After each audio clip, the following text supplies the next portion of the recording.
అప్పట్లా ఒక ఊర్లో ఒక ఆయనే అడవిలో ఉండే పులులు సింహాలు మిగిలిన జంతువులను పట్టుకొచ్చి ఓ పార్కు పెట్టిండు.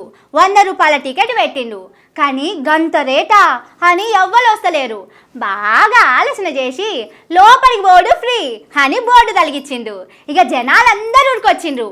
లోపలికి పోయే వరకు పులులు సింహాలన్నీ బయటనే తిరుగుతున్నాయి. ఏడ తింటాయో నాని అందరూ బయటికి పోదామని ఉరికొచ్చిండ్రు. కానీ ఆ పార్కు కట్టిన ఆయన అసలు ఉపాయం ఇక్కడ చేసిండు. బయటికి పోవాలంటే 1000 రూపాయల టికెట్ తీసుకోవాలన్నాడు. అచ్చం కథలు చెప్పినట్టే చేస్తున్నారులా కేంద్రంలో ఉన్న సర్కారులు జిఎస్టీ అని పట్టుకొచ్చి 100కి 30 రూపాయల దాకా ట్యాక్సుల పేరు మీద జనిగ రక్తం గుంజినట్టే గుంజుతున్నారు.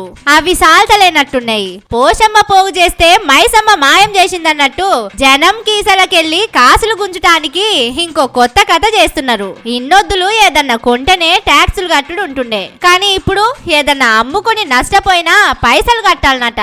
జర సమజయ్యేటట్టు చెప్తా ఇనుర్రి. ఇప్పుడు ఒక ఆయన పాత కారు అమ్ముతున్నాడు. ఆయన కొన్నప్పుడు కారు రేటు 10 లక్షలు అనుకోర్రి. ఇన్నొద్దులు వాడుకున్నాడు కాబట్టి మీకు 6 లక్షలకు అమ్ముతున్నాడు. అంటే 4 లక్షలు ఆయనకు నష్టం అన్నట్టే కదా. కానీ ఆ 4 లక్షల మీద 18% ట్యాక్స్ కట్టాలన్నట. అంటే 72,000 రూపాయలు సర్కారోళ్ళ హుండీలో వేయాలి. మనం నష్టపోయినా నాశనం అయిపోయినా సర్కారోళ్ళకు మాత్రం ట్యాక్సులు కడతనే ఉండాలన్నట్టు.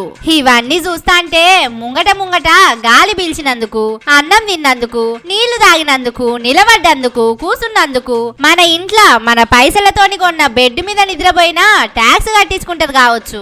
అట్లనే పానం బాగలేకనే ఏదన్నా చెడుతనమై మనిషి జీవనం పోయినా ఆ మనిషికి రేటు కట్టి 18% 28% ట్యాక్స్ వసూలు చేస్తారు కావచ్చు. జనిగేనన్నా కడుపు నిండగానే ఇడిచి పెడతది గాని వీళ్ళు దానికంటే ఘోరం ఉన్నరులా. జనిగే రక్తం గుంజినట్టే గుంజుతున్నారు.